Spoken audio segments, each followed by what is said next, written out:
Bismillahirrahmanirrahim. Assalamualaikum warahmatullahi wabarakatuh. Alhamdulillah. Wassalatu wassalamu ala Rasulillah wa ala alihi wa ashabihi wa mawalah wa man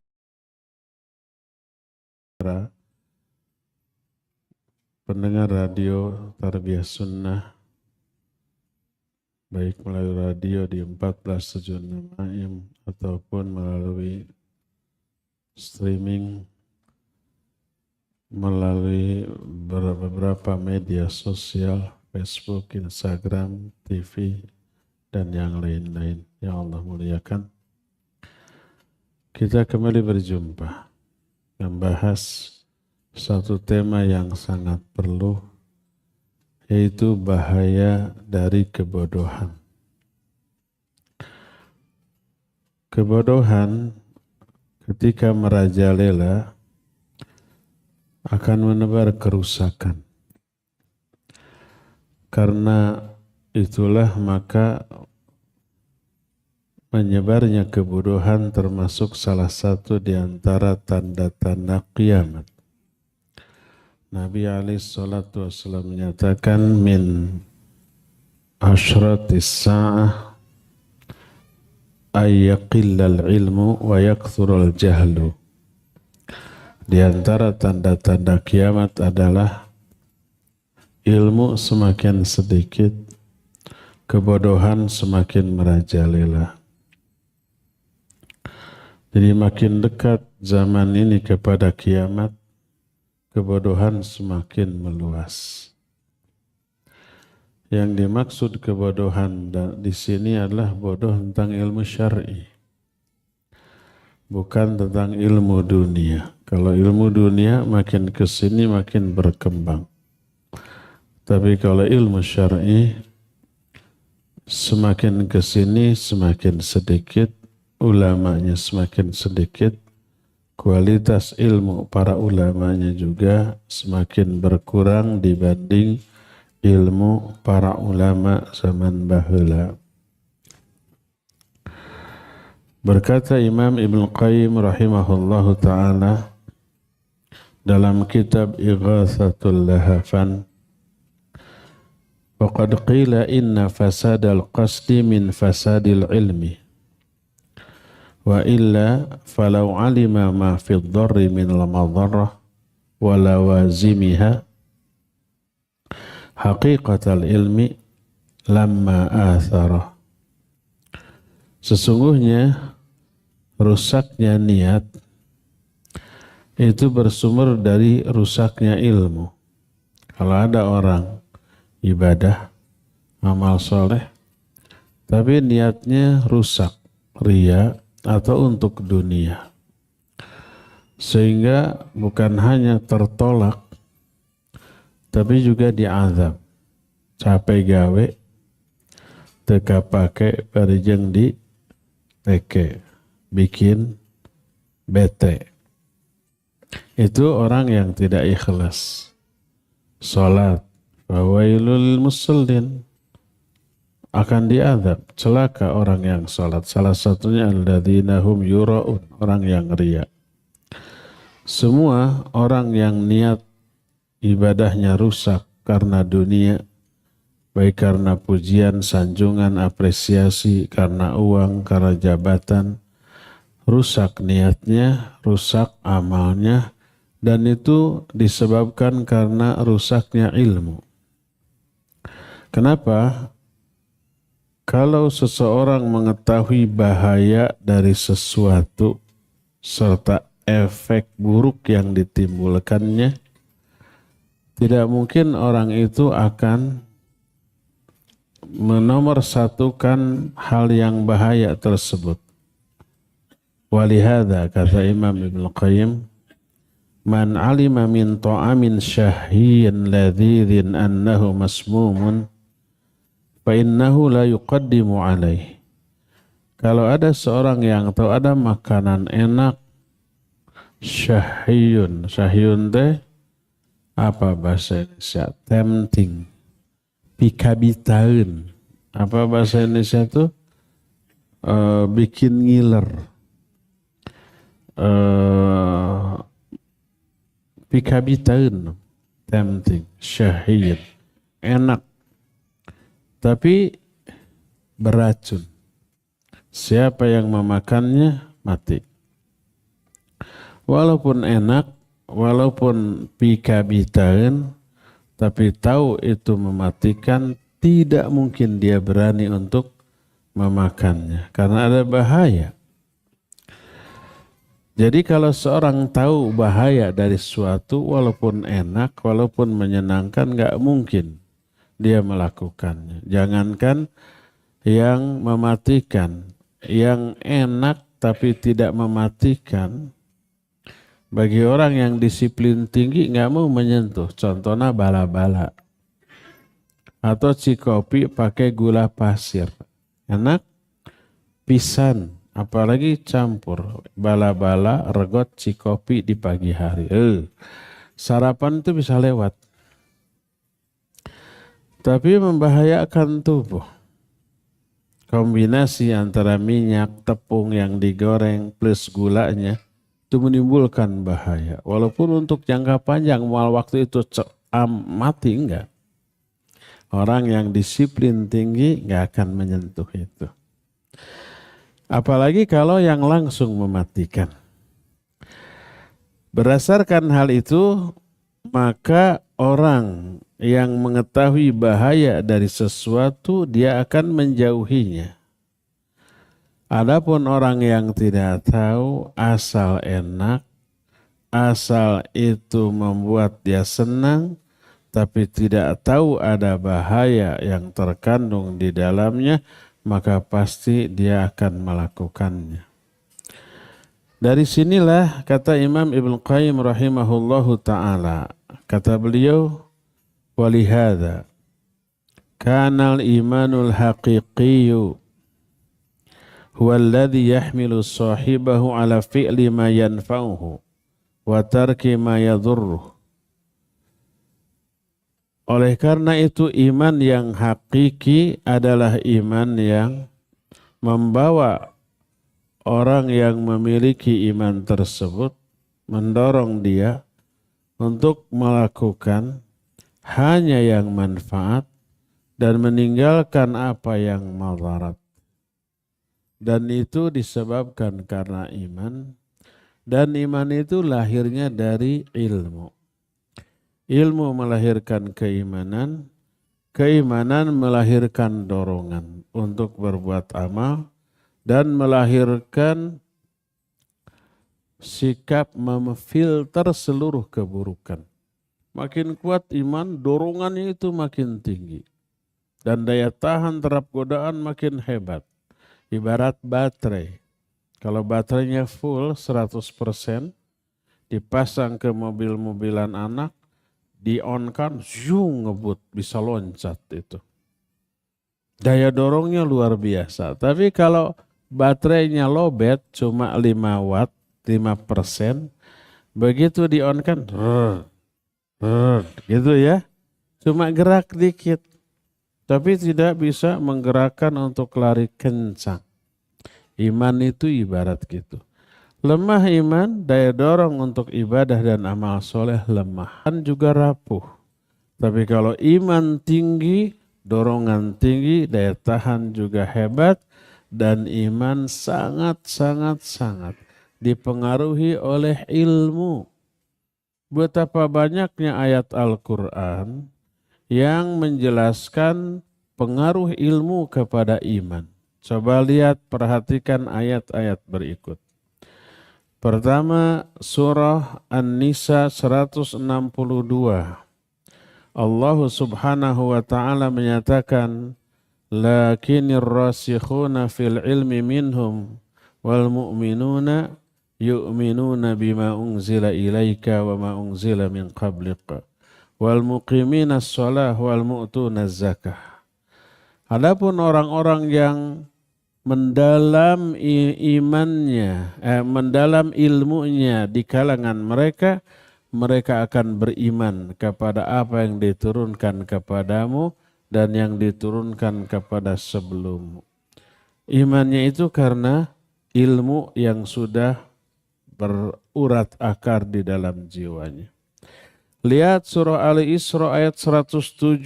Allah menyatakan, Innal ladzina utul ilma min qablihi idza yutla alaihim yakhirruna lil adqani sujjada wa yaquluna subhana rabbina in kana wa'du rabbina lamaf'ula wa yakhirruna lil adqan yabkuna wa yaziduhum khusyu'a.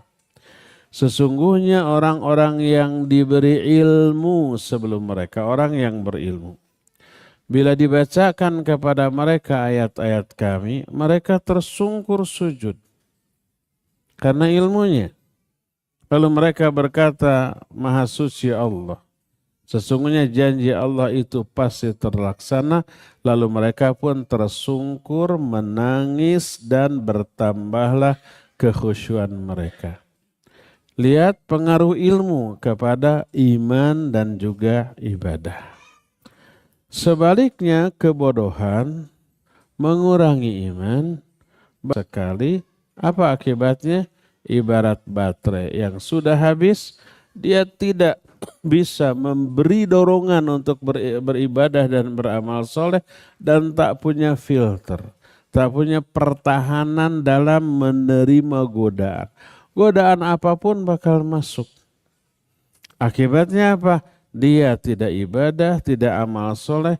Yang dia lakukan hanyalah yang menyenangkan dirinya, walaupun berefek terkena azab dari Allah Azza wa Jalla. Dan orang itu tunggul dirurut, catang dirumpak, segala dilabrak. Selama itu menyenangkan dirinya, dia lakukan. Karena itulah kata Imam Ibnu Qayyim, fan nafsu tahwi ma yadurruha wa la yanfa'uha li jahliha bimadarratiha. Walihada fa inna man yata'ammalul Qur'anul Karim yajidu fihi a'zama isyarah ila annal jahla huwa sababudz dzunub wal ma'asi.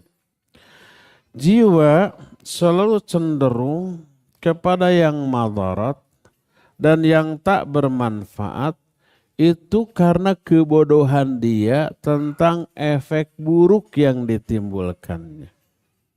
Karena itulah, maka orang yang memperhatikan ayat-ayat Al-Quran, dia akan menemukan isyarat yang jelas bahwa kebodohan penyebab utama orang terjerumus ke dalam dosa dan maksiat.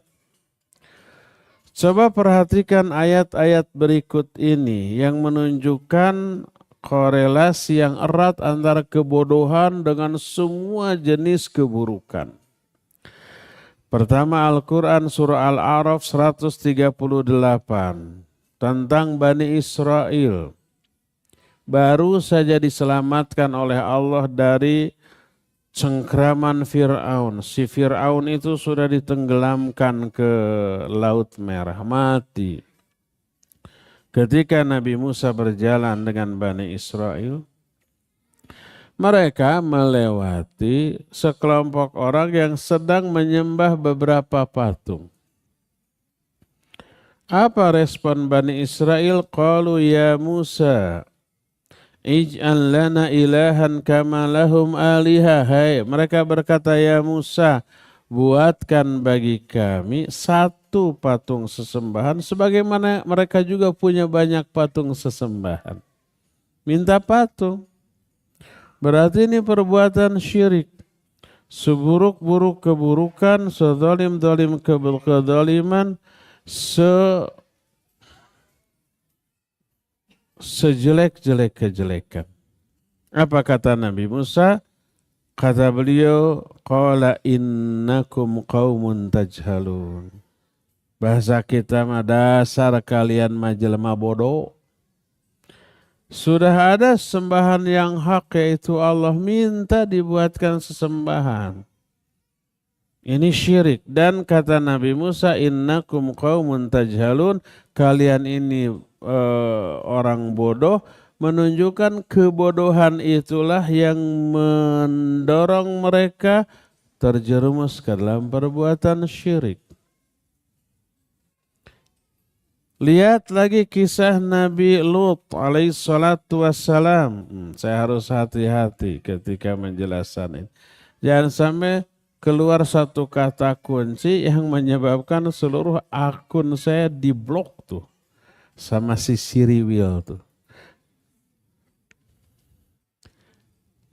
Nabi Lut oleh Allah dikatakan waluton idh qala liqaumih ata'tunal fahishata wa antum tubsirun ainnakum lata'tunar rijala syahwatan min dunin nisa bal antum qaumun tajhalun. Ceritakan oleh kamu tentang kisah Nabi Lut ketika dia berkata kepada kaumnya, kenapa kalian menyalurkan syahwat secara liar padahal kalian ini waras? Kalian mendatangi sesama lelaki untuk melampiaskan syahwat dengan membiarkan para wanita. Dasar kalian mah orang bodoh, kaum yang bodoh. Salah satu bentuk maksiat yang lebih keji daripada perzinahan. Makanya Imam Az-Zahabi dalam kitab Al-Kabair, salah satu bentuk dosa besar adalah liwat. Lebih dahsyat daripada perzinahan. Kenapa? Karena zina itu dengan lawan jenis ada satu cara yang bisa membuat itu halal bahkan bernilai ibadah, yaitu dengan cara menikah. Adapun sama jenis tidak ada cara apapun yang membuat itu bisa halal. Karena itulah maka lebih keji daripada perzinahan. Perzinahan ya kejinya na'udzubillah. Ini lebih lagi daripada itu. Dan itulah yang dilakukan oleh kaum Nabi Lut alaihi salatu wassalam. Dan apa kata Allah azza wa jalla di akhir ayat ini, bal antum qaumun tajhalun, dasar kalian mah kaum yang bodoh, mengisyaratkan kebodohanlah yang menyebabkan mereka terjerumus ke dalam perbuatan liwat tersebut. Lihat lagi Al-Quran umpamanya surah Al-Ahzab 33. Ini berkaitan dengan akhwat. Akhwat sering tabarruj. Jangankan yang gelis, yang cantik, yang ayu, yang gelisna kawanti-wanti, endahna kabina-bina, yang kehalusan kulitnya matak ti serele kutu ti soledat tuma, yang bodinya umpamanya seperti gitar Spanyol. Saya belum pernah lihat gitar Spanyol, kata orang-orang begitulah. Mereka pamer dengan kecantikannya di media sosial atau tampil langsung.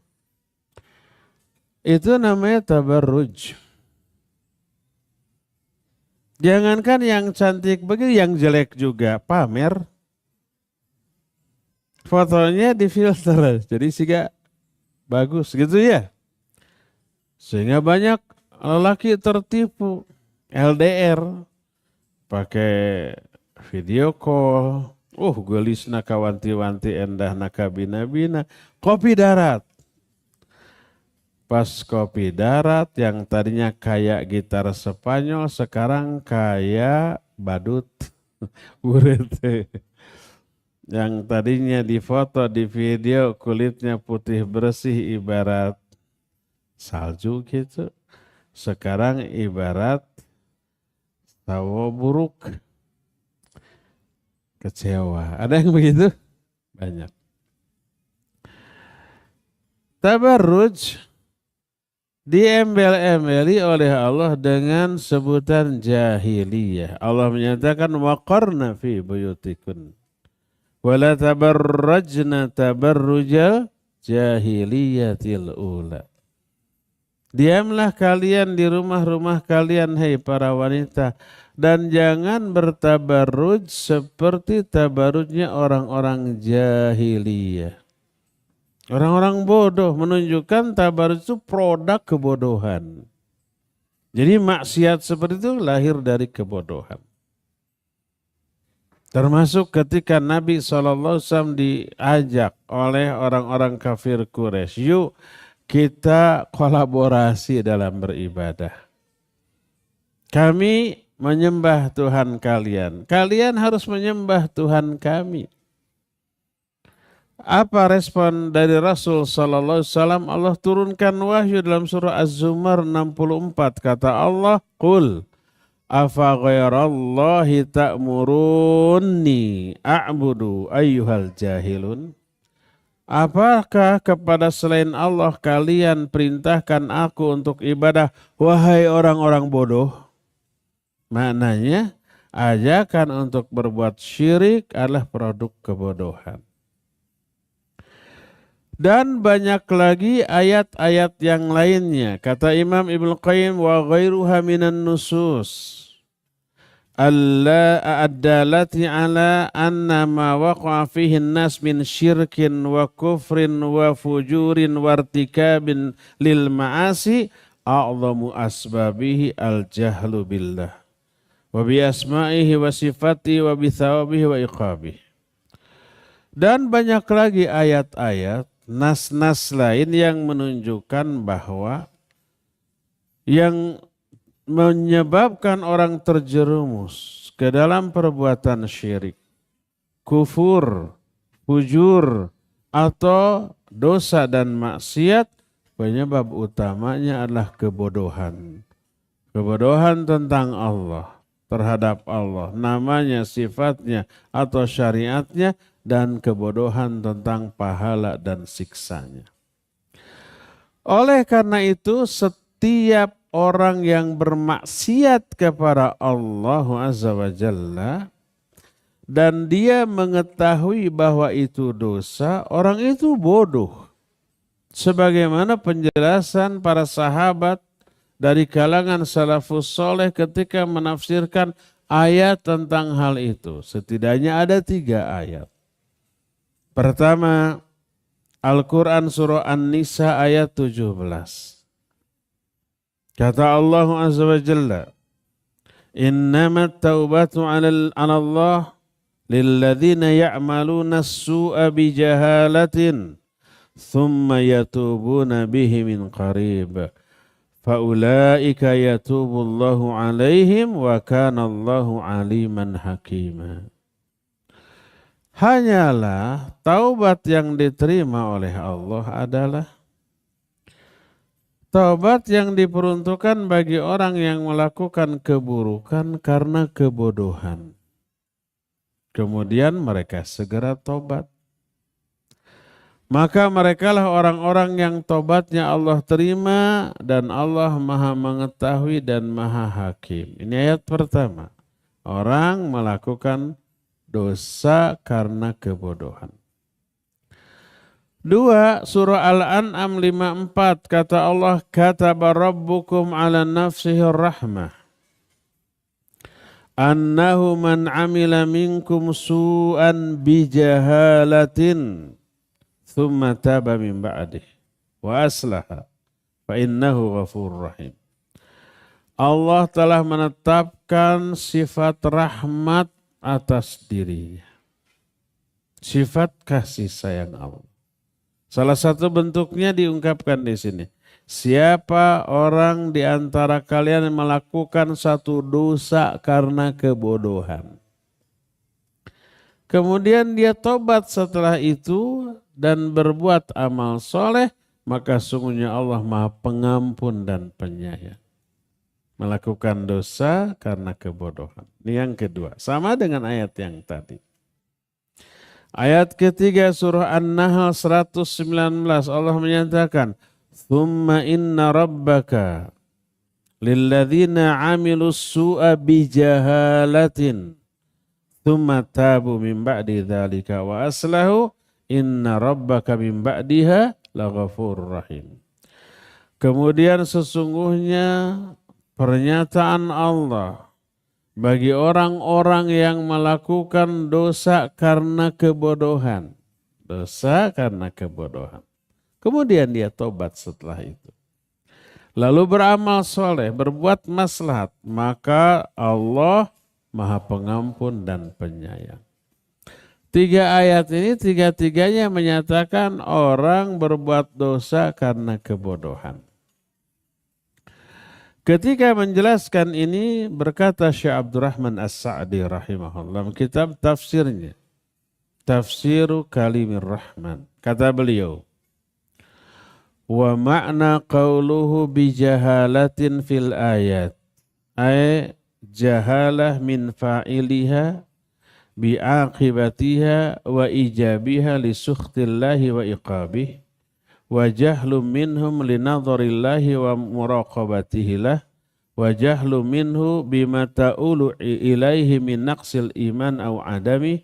Fakullu asin lillah fahuwa jahilun bihadzal i'tibar. Wa in kana aliman bitahrim balil ilmu bitahrim syaratun likauniha maksiyah mu'aqaban alaiha. Perkataan bijahalatin dalam ayat-ayat tadi. Orang melakukan dosa karena kebodohan. Maknanya adalah kebodohan dari pelakunya. Si pelakunya itu setiap kali dosa dia bodoh. Bodoh tentang hal apa? Bodoh tentang akibat dari dosanya. Bodoh karena dosa yang dilakukan mengundang murka dan siksa Allah. Bodoh dari pengawasan dan penglihatan Allah kepada dia ketika dia bermaksiat. Bodoh bahwa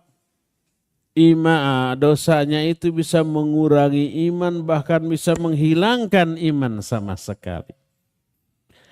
Maka semua orang yang bermaksiat saat itu dia bodoh sekalipun dia berilmu tentang keharaman perbuatan tersebut. Bahkan berilmu tentang haramnya perbuatan tersebut menjadi syarat perbuatan itu dianggap maksiat. Orang itu sedang bermaksiat dan diazab. Kalau orang tidak tahu bahwa itu haram karena tidak tahu lalu dilakukan tidak dosa dia. Karena ketidaktahuan. Tapi kalau tahu itu dosa tetap dilakukan baru itu maksiat. Dan orang itu bodoh walaupun berilmu. Berilmu tentang hanya satu aspek. Ilmu tentang haramnya perbuatan itu.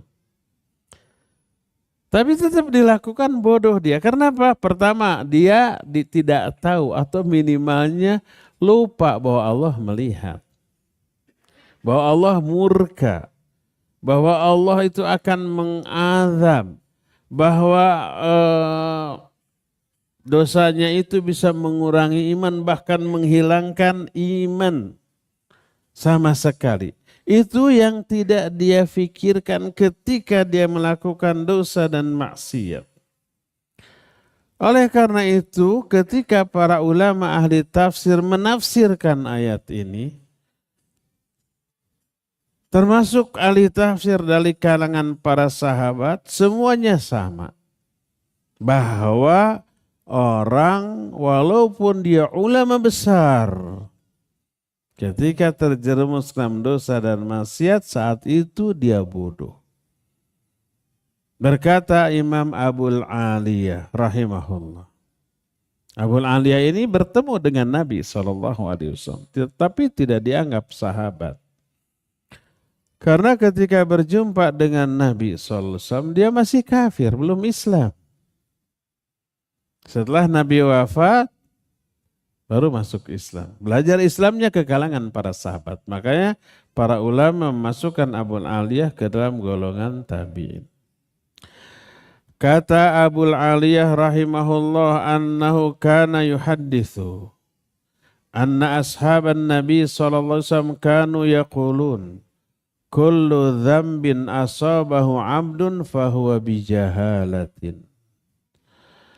Abu Al-Aliyah berkata bahwa para sahabat Rasulullah SAW, Abu Al-Aliyah gaul dengan para sahabat, bahwa para sahabat berkata semua dosa yang dilakukan oleh seorang hamba itu karena kebodohan hamba tersebut. Berkata Qatadah rahimahullahu ta'ala, Qatadah juga termasuk tabi'in. Ijtama ashabu Rasulillah sallallahu alaihi wasallam fara'au anna kulla syai'in usiyallahu bihi fahuwa jahalatun amdan kana au ghairah. Para sahabat Nabi sudah berkumpul.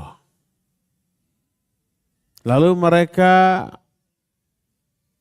berpendapat, kalau para sahabat Nabi berkumpul, isi omongannya apa?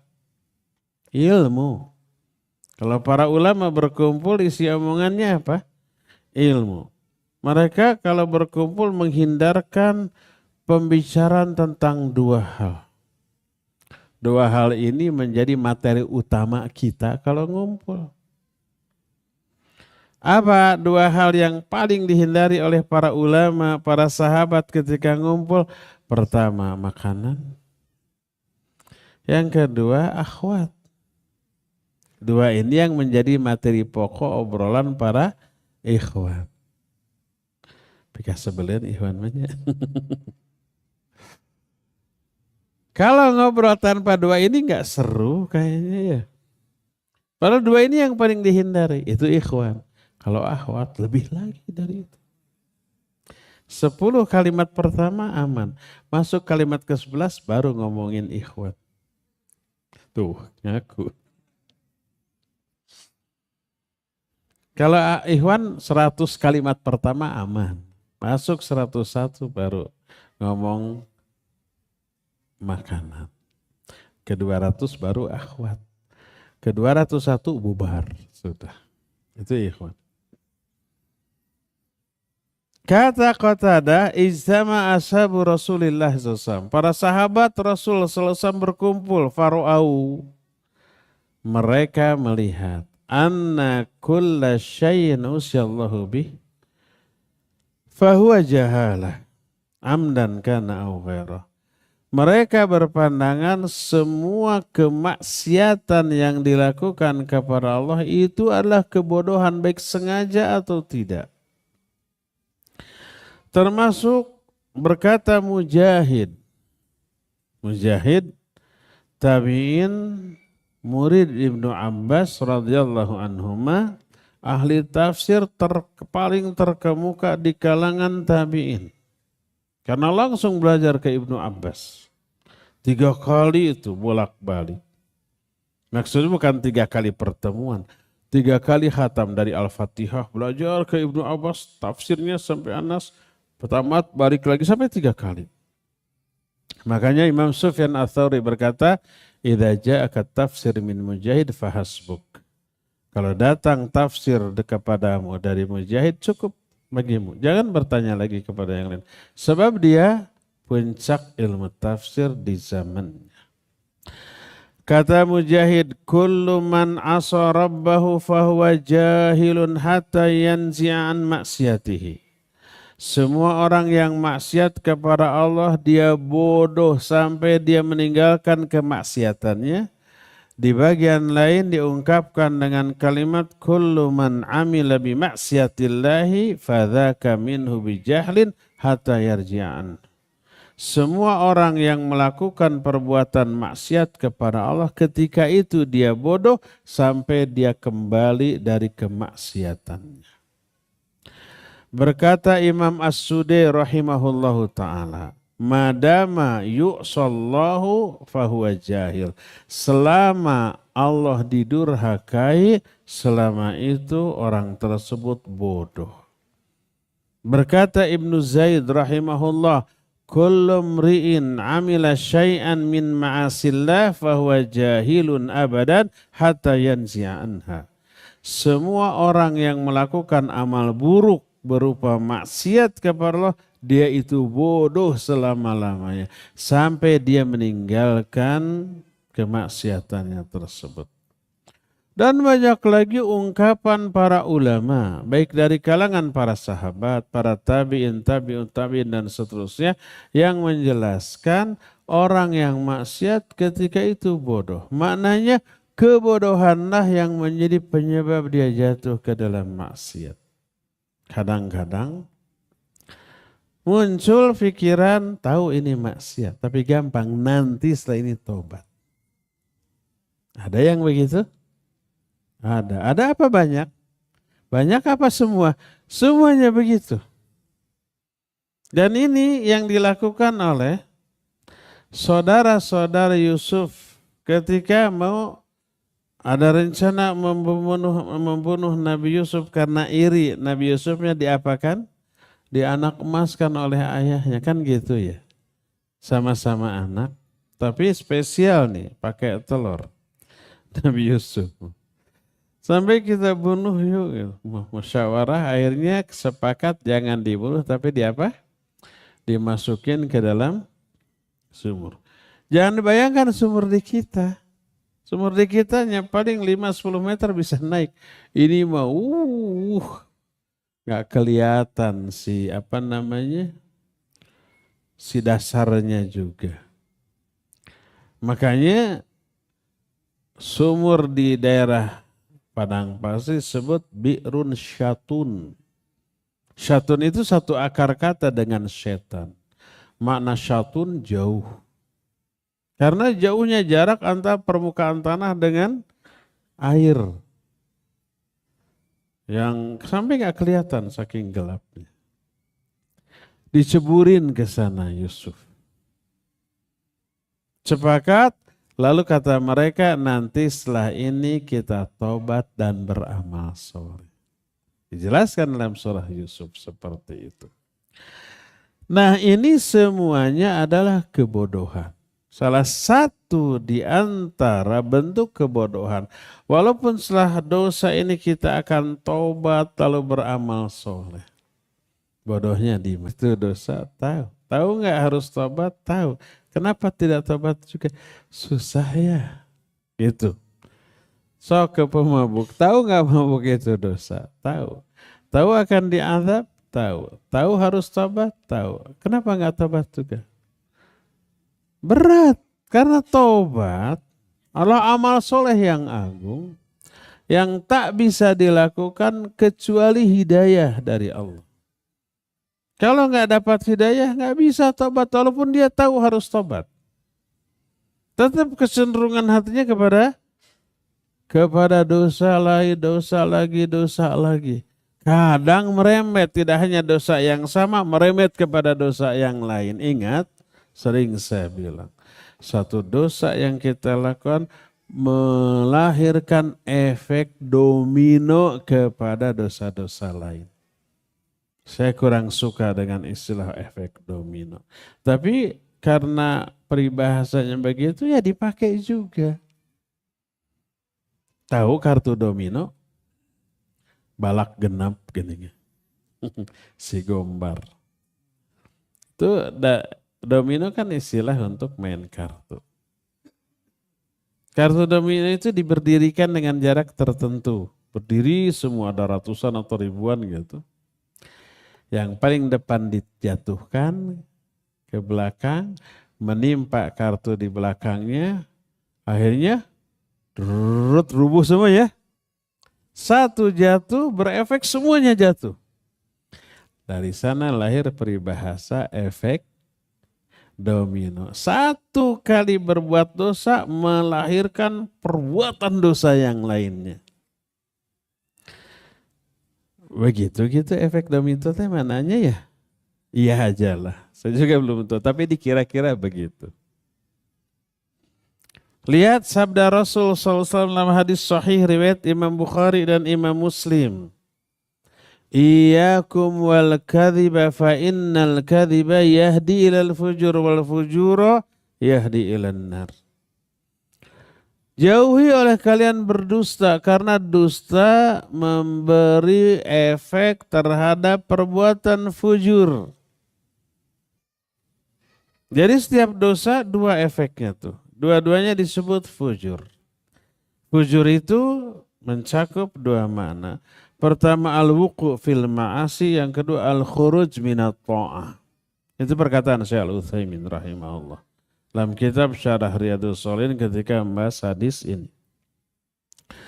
Bahwa pertama, fujur artinya al-wuqu' fil ma'asi, terjerumus dalam dosa dan maksiat. Tadinya orang itu tidak berani ghibah, mencela, memfitnah, menjaga diri dari itu.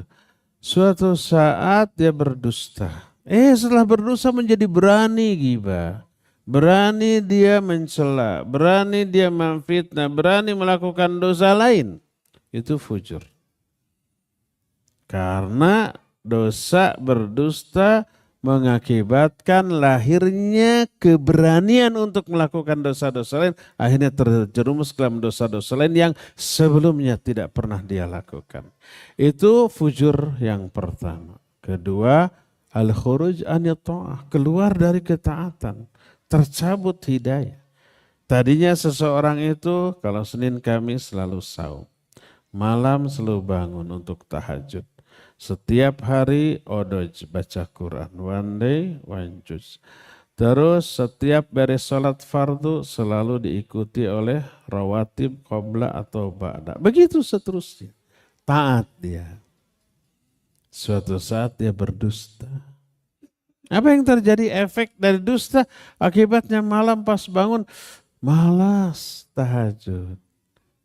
Lalu muncul pikiran tahajud kan sunnah, enggak juga, enggak apa-apa.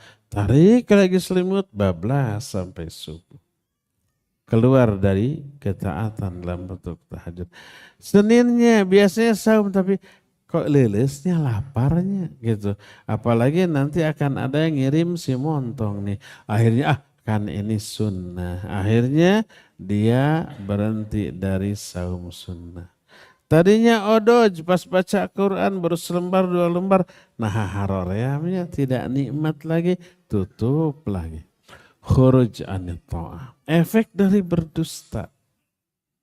Lihat, satu, perbuatan dosa mendorong dia untuk berani melakukan perbuatan dosa lainnya dan menyebabkan dia terhenti dari ibadah dan amal soleh. Itu yang dia tidak fikirkan. Apalagi harus tobat. Tobat itu amal soleh yang hanya bisa dilakukan atas hidayah Allah. Sedangkan Allah tidak akan berikan hidayah kepada ahli maksiat. Karena itulah maka setelah terjerumus ke dalam maksiat bukannya tobat. Malah dia berani lagi melakukan dosa-dosa lain yang tadinya nggak berani dia lakukan, dan dia berhenti dari beberapa ibadah amal soleh yang rutin dia lakukan, efek dari dosa tadi. Nah, orang itu bodoh tentang hal itu.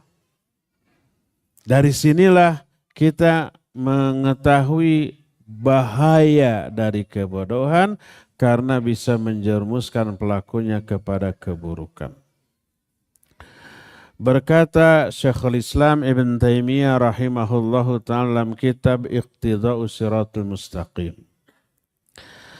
Kata beliau rahimahullahu ta'ala, wa sababu dhalik annal ilmal haqiqiyya rasikha fil qalbi yamtani'u ayyasdura ma'ahu ma yukhalifuhu min qawlin aw fi'lin.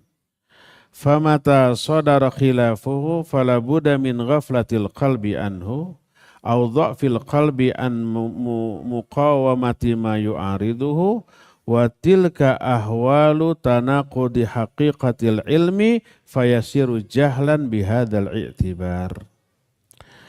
Sebab-sebab hal tersebut adalah, sebab hal tersebut maknanya kenapa orang yang terjerumus ke dalam maksiat disebut bodoh. Karena ilmu yang hakiki, yang tertancap kuat di dalam hati, akan mencegah dia dari melakukan perbuatan yang bertolak belakang dengan ilmunya, baik ucapan ataupun perbuatan. Maka ketika lahir perbuatan dosa, padahal ilmunya itu tidak menganjurkan, apalagi memerintahkan itu, ilmunya melarang itu. Tapi dia terjerumus ke dalam dosa. Berarti itu disebabkan karena kelalaian hatinya atau kelemahan hatinya.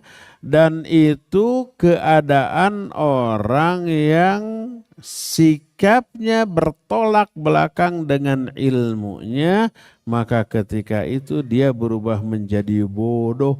Ilmunya melarang tapi dia langgar. Sikap melanggar ilmu adalah sikap kebodohan.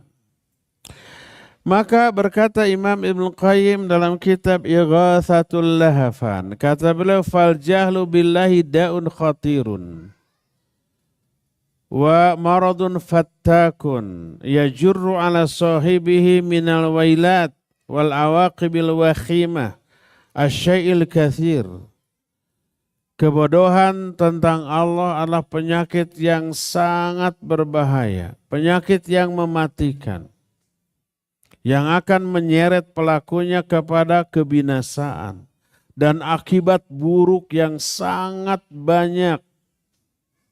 Karena itulah maka salah satu di antara niat, salah satu bukan satu-satunya, niat menuntut ilmu adalah menghilangkan kebodohan dari dirinya dan menghilangkan kebodohan dari diri orang lain.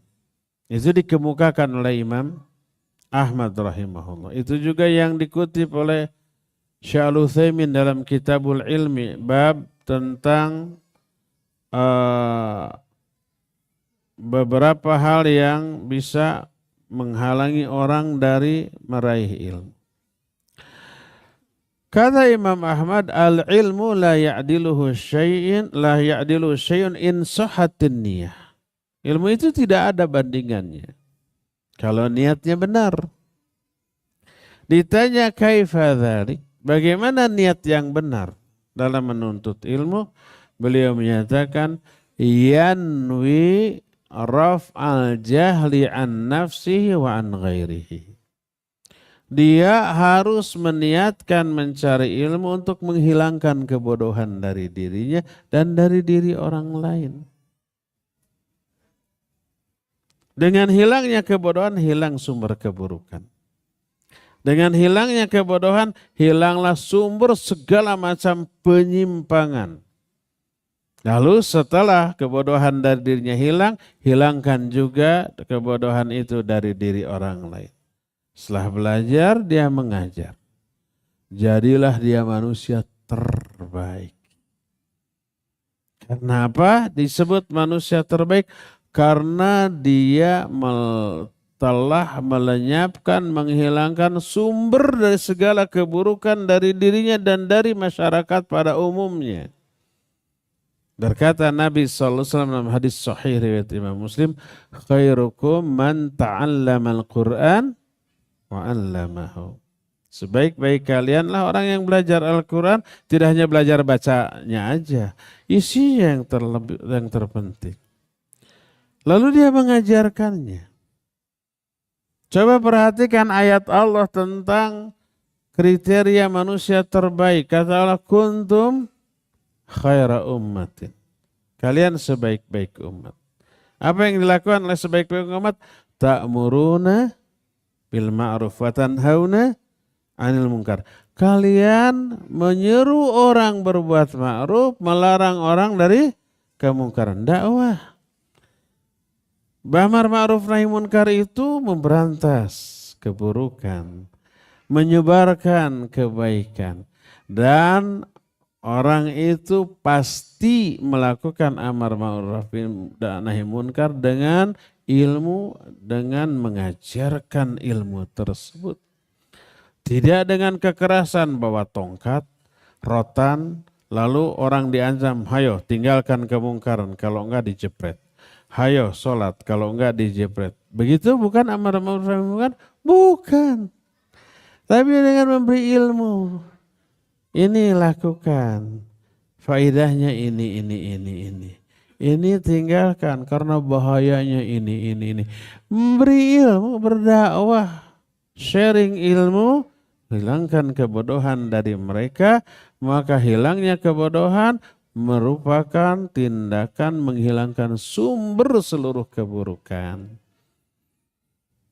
Dari sinilah kita mengetahui bahayanya kebodohan dan betapa agungnya ilmu. Mari kita habiskan sisa waktu dan potensi yang kita miliki, potensi waktu, potensi tenaga, potensi pikiran, perasaan, uang, dan semua yang kita miliki hanya untuk meraih sebanyak mungkin ilmu sehingga sumber kebodohan, sumber keburukan yaitu kebodohan dalam diri kita bisa terhilangkan sehingga kita lebih termotivasi untuk ibadah dan amal soleh dan lebih tangguh dalam menerima hantam. Waktu untuk bertanya jawab.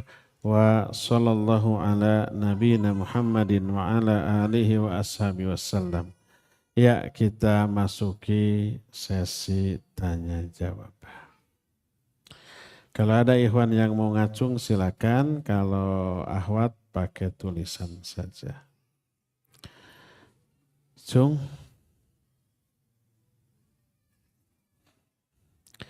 Kasih waktu 1 menit.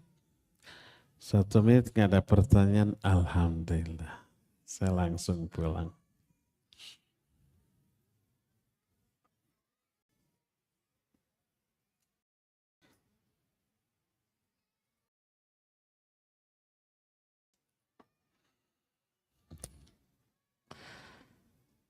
Saya prioritaskan yang hadir baru setelah perselisihan di kalangan para ulama. Apakah orang yang berilmu itu pasti memperoleh hidayah dengan ilmunya atau tidak? Ternyata kesimpulan pendapat yang rajih menyatakan tidak. Dan ini didalili oleh banyak bukti dan dalil. Banyak orang yang berilmu tapi durhaka dengan ilmunya. Bertolak belakang dengan ilmu yang diyakini. Contoh pertama iblis laknatullahi alaih. Iblis berilmu tentang Allah. Tentang kekuasaan Allah. Tentang azab Allah. Berilmu. Tapi iblis durhaka. Durhakanya ketika Allah menyuruh iblis sujud kepada Adam, dia tidak mau. Dia tahu Allah akan murka. Dia tahu Allah akan melaknat. Dia tahu Allah akan mengusirnya dari surga. Tapi sengaja dia tentang. Kenapa? Karena hasad kepada Adam. Hasad ini termasuk salah satu penyakit hati penghalang hidayah atau penyebab tercabutnya hidayah yang sudah ada pada dirinya. Hasad itu begitu. Dan nyaris seluruh manusia makhluk durhaka setelah iblis, salah satu penyebabnya adalah hasad. Itu pertama. Kedua, si Fir'aun laknatullahi alaih. Dengan bala tentaranya. Mereka berilmu. Mereka yakin Musa dan dakwahnya ini benar. Hatinya mengakui. Dari mana kita tahu bahwa Fir'aun meyakini kebenaran dakwah Nabi Musa? Dari Allah yang mengetahui hati setiap manusia, termasuk hati si Fir'aun. Allah menyatakan, wajahadu biha wastaiqanatha anfusuhum zulman wa uluwa. Mereka Fir'aun dan tentaranya ini menentang dakwah Nabi Musa. Wastaiqanatha anfusuhum, padahal hati-hati mereka meyakini kebenarannya. Terus kenapa tuh? Zulman wa uluwa. Karena kezaliman mereka dan kesombongan mereka. zalim dan sombong, takabur, merasa diri tinggi termasuk penghalang hidayah atau penyebab tersabutnya hidayah. Jangan dikira Fir'aun tidak meyakini kebenaran dakwah Nabi Musa, meyakini, berilmu tentang hal itu. Dan ilmunya itu bukan hanya ilmal yakin, tapi ainal yakin. Kenapa ainal yakin? Bahkan hakul yakin.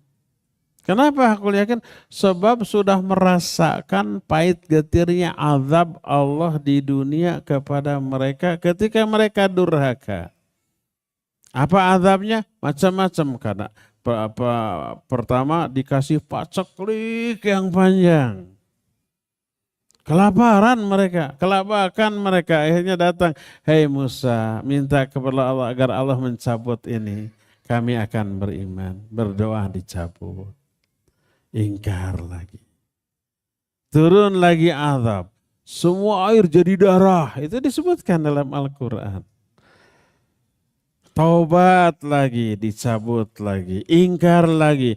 Azab berikutnya. Banyak katak di mana-mana. Kan gitu. Jadi sudah merasakan. Bukan hanya ilmal yakin, ainal yakin. Tapi merasakan hakul yakin. Tapi mereka menentang. Mereka berilmu, tapi ingkar terhadap ilmu. Ini yang kedua. Ketiga, si Yahudi itu. Yahudi ini berilmu. Nabi SAW. Mereka mengenal Nabi sebagai Nabi akhir zaman. Seperti mereka mengenal anak-anak mereka sendiri. Sampai Al-Quran menyatakan, ya'rifunahu kama ya'rifuna abna'ahum. Mereka mengenal Nabi ini seperti mereka mengenal anak-anaknya. Kenapa diingkari? Hasad. Jadi ketika mereka mendengar bahwa Nabi akhir zaman lahir di Mekah, akan pindah ke Madinah, maka ada 3 kabilah Yahudi dari Syam pindah ke Madinah. Mau menyambut Nabi akhir zaman. 3 kabilah ini Bani Quraidah, Bani Qunaiqa, dan Bani Nadir.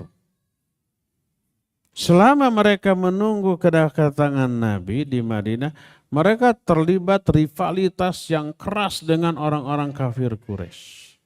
Permusuhan, panas-panasan. Kalau orang kafir Quraisy perang dengan suku bangsa ini menang, selebrasinya itu luar biasa. Manas-manasin si Yahudi di Madinah. Apa kata Yahudi? Tunggu sampai datang Nabi akhir zaman, kami akan memerangi kalian beserta Nabi akhir zaman. Orang Yahudi meyakini Nabi akhir zaman dari bangsa mereka, bangsa Bani Israel. Karena semua Nabi itu turunan Bani Israel. Israel itu kan Nabi siapa?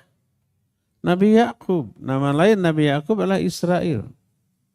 Makanya sebagian ulama seperti Syekh Rabi bin Hadi al-Madkhali hafizahullah melarang menyebut negara itu dengan negara Israel atau melaknat. Ya Allah hancurkan Israel. Jangan. Karena itu nama Nabi Yakub. Sebut saja Yahud atau Zionis. Nah, anak-anak turunan Nabi Yakub disebut Bani Israel. Yusuf, Ayub, Syu'aib, Harun, Musa, Ilyasa, Dzulkifli, Daud, Sulaiman, Ilyas, Yunus, Zakaria, Yahya, Isa. Itu semua Bani Israel. Turunan Nabi Yakub. Maka mereka meyakini Nabi akhir zaman pasti turunan mereka. Ternyata muncul orang yang mengaku Nabi baru dari Mekah. Ternyata bangsa Quraisy dari rivalitas mereka, dari rival mereka. Dari saingan berat mereka. Dari musuh mereka. Dilihat tanda-tandanya benar. Ada cap kenabian di punduknya. Iya ada. Berupa tanda hitam sebesar apel. Berupa bulu-bulu yang numpuk di sana. Itu cap kenabian. Ada benar. Datang Yahudi. Ya Muhammad, ini ada sodakoh dari saya. Dikasih sekantung kurma. Oleh Nabi diterima, beliau tidak makan, beliau dibagi-bagi. Sebab sedekah haram atas diri dan keluarganya. Zakat, infak, sedekah, zakat, sedekah juga. Nggak boleh Nabi dan keluarganya makan. Dari sedekah itu haram. Makanya kalau ada orang yang ngaku turunan Nabi, nggak boleh tuh makan sedekah. Besoknya datang lagi, ya Muhammad ini hadiah, beliau mau makan. Hadiah boleh, halal. Nanti orang mengantisipasi, ini bukan sedekah, hadiah, makanya halal gitu. Nah, oh benar. Mereka mengenali benar Nabi. Tapi karena berasal dari bangsa musuhnya, ditolak. Mereka berilmu, tapi mereka bersikap yang bertolak belakang dengan ilmunya. Ini contoh ketiga si Yahudi. Contoh keempat, kenapa bangsa Quraisy ini memusuhi Nabi SAW. Ternyata terungkap hasad karena kemuliaan nasab atau kebangsawanan. Bangsa yang paling diagungkan Bani Hashim. Di kalangan Bani Hashim yang paling dianggap mulia Bani Abdul Muttalib. Dan Nabi SAW berasal dari ini. Makanya ketika terlibat permusuhan antara kabilah ini, kata Bani Hashim, minna nabiyun. Di kalangan kami ada orang yang jadi nabi. Mana di kalangan kalian? Ada. Akhirnya karena hasad ini dimusuhilah Nabi dari kalangan Bani Hashim. Itu diungkapkan semuanya oleh Imam Ibnu Qayyim rahimahullah dalam kitab Miftahud Daris Sa'adah. Jadi walaupun berilmu, mereka menentang ilmu yang diyakininya dengan beragam sebab. Pertama sebab kezaliman. Kedua sebab hasad. Ketiga sebab kesombongan seperti si Fir'aun. Zulman wa uluwa. Seperti hasadnya si iblis. Seperti hasadnya Yahudi. Seperti hasadnya orang-orang kafir Quraisy. Dan seterusnya itu menunjukkan ilmu yang diyakini kebenarannya tidak selalu membuat orang itu tertuntun kepada jalan yang benar. Terus apa yang menjadi penyebab? Tadi sudah terungkit beberapa. Pertama kesombongan, ya, merasa diri tinggi. Makanya para ulama menyatakan la yata'allamul ilmu mustakbir wala mustahin. Tidak akan mau mencari ilmu orang yang takabur dan orang yang pemalu. Jadi takabur itu penghalang ilmu, penghalang hidayah. Kedua hasad tadi. Yang ketiga kezaliman. Dan seterusnya. Nanti banyak terungkap penyebab orang menuntut ilmu tapi perilakunya pika sebelen. Bertolak belakang dengan ilmu yang diyakininya. Lahirlah ungkapan ulama ulama yang jahat. Mereka berilmu tapi tingkah lakunya bertolak belakang dengan ilmunya. Wallahu a'lam. Terakhir ya. Assalamualaikum Ustaz. Waalaikumsalam warahmatullahi. Ustaz, orang tua kita dahulu sering terjerumus dalam perbuatan syirik karena kebodohan. Mereka tidak tahu kalau perbuatan adalah syirik. Apa mereka akan diazab karena ketidaktahuannya? Ada ungkapan uzur bil jahal. Artinya uzur karena kebodohan. Maknanya orang yang berbuat syirik karena kebodohan diampuni. Ini diikhtilafkan oleh para ulama. Ketika Syekh Al-Utsaimin rahimahullahu ta'ala ditanya apakah Syekh Muhammad bin Abdul Wahhab rahimahullah meyakini adanya uzur bil jahal, beliau menjawab iya. Jadi ada uzur karena kebodohan dari perbuatan syirik. Orang yang terjerumus dalam perbuatan syirik. tapi tidak tahu bahwa itu syirik, jangan divonis musyrik. Salah satu dalilnya adalah dalil yang masyhur disebut dengan sebutan Dzatu Anwat. Ketika Nabi SAW dan para sahabat pulang dari Futuh Mekah melalui lembah namanya Hunain. Di sana ada digantungkan pedang, tombak, alat-alat perang di sebuah kayu.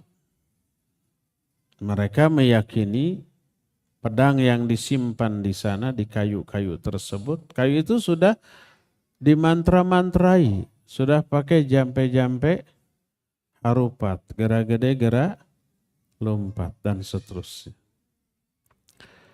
Pedang atau senjata yang digantung di sana jadi bertuah, jadi sakti mandraguna.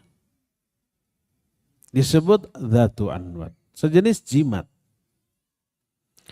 Lalu para sahabat berkata, ya Rasulullah, ij'al lana dzata anwat kama lahum dzatu anwat.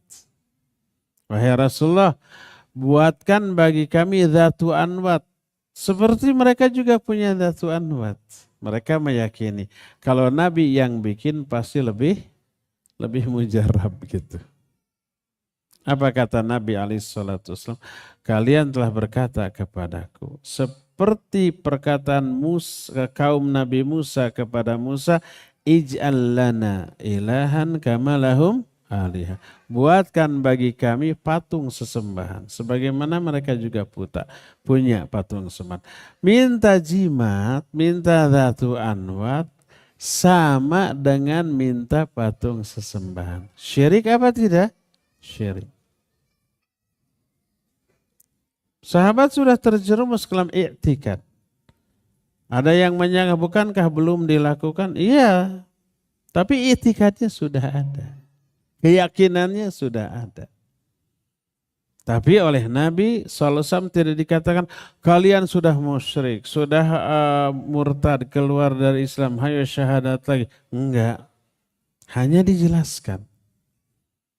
Karena kebodohan, ketidaktahuan, cukup diberitahu bahwa itu syirik, jangan, sudah. Dan ini menjadi dalil tentang adanya uzur bil jahal. Kalau orang melakukan perbuatan syirik, tapi bodoh, tidak tahu bahwa itu syirik, meyakini ini ibadah, ini tauhid, maka orang itu tidak boleh divonis sebagai orang musyrik. Karena itulah maka para ulama memberikan 4 kaidah untuk memvonis apa orang itu kafir, musyrik, ahli bid'ah, dan seterusnya. Terapkan 4 ini. Kalau 4 ini terpenuhi, baru divonis. Kalau dia melakukan kekufuran, divonis kafir. Kalau dia melakukan perbuatan syirik, divonis musyrik. Kalau dia melakukan perbuatan bid'ah, divonis ahli bid'ah. Kalau keempat syarat ini terpenuhi. Apa 4 syarat ini? Pertama, zuhuru fi'lih. Muncul atau nampak perbuatan tersebut. Dia melakukan perbuatan kufur, syirik, atau bid'ah. Yang keduanya adalah ba'da iqamatul hujjah. Setelah kita iqamatul hujjah. Setelah diberitahu bahwa itu tuh kufur, syirik, atau bid'ah. Sebab boleh jadi dia melakukan itu karena kebodohan, ketidaktahuan. Setelah tahu, oh dia taubat meninggalkan. Ada banyak yang seperti itu. Nah, iqamatul hujjah ada 3 syarat. Jangan sampai iqamatul hujjah saya sudah kasih tahu tapi lalu dianggap iqamatul hujjah, enggak. Ada 3 syarat. Pertama, bulughul hujjah. Hujjah itu sampai ke dia. Jangan sampai saya sudah kirim kaset, saya sudah kirim buku gitu ya. Sudah tuh iqamatul hujjah. Belum tentu dibaca, belum tentu didengar, belum tentu sampai ya. Bulughul hujjah, sampainya hujjah tersebut. Kedua, fahmul hujjah. Dia memahami hujjah, mengerti, paham. Sebab kadang-kadang kita menjelaskan dengan penjelasan yang ngejelimet gitu, dia nggak paham, udah dianggap sesudah iqamatul hujjah. Atau dia malah umpamanya bertanya, mempertanyakan, kita nggak bisa lagi menjelaskan. Dia belum paham hujjah yang kita sampaikan. Jadi fahmul hujjah. Ketiga, iqamatis syubah. Izalatus syubah. Hilang syubhat pada diri. Ini tiga ini terpenuhi baru disebut iqamatul hujjah. Ya. Nah ini mah iqamatul hujjah belum langsung divonis nggak boleh. Jadi orang melakukan perbuatan syirik, kufur atau bid'ah, tidak boleh pelakunya langsung divonis musyrik, kafir, ahli bid'ah, nggak boleh. Sebab boleh jadi dia melakukan itu karena apa? Karena kebodohan. Setelah diberitahu ternyata dia meninggalkan perbuatan buruknya, taubat dan kembali kepada kebenaran. Ya, wallahu a'lam bishawab. Semoga orang-orang tua kita zaman dahulu juga seperti itu. Terjerumus dalam perbuatan syirik karena apa?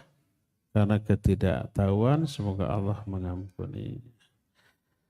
Ya sudah habis waktunya. Kalau ada pertanyaan lagi simpan untuk di pertemuan yang akan datang. Semoga Allah memudahkan kita untuk tetap melaksanakan kajian rutin yang bermanfaat ini.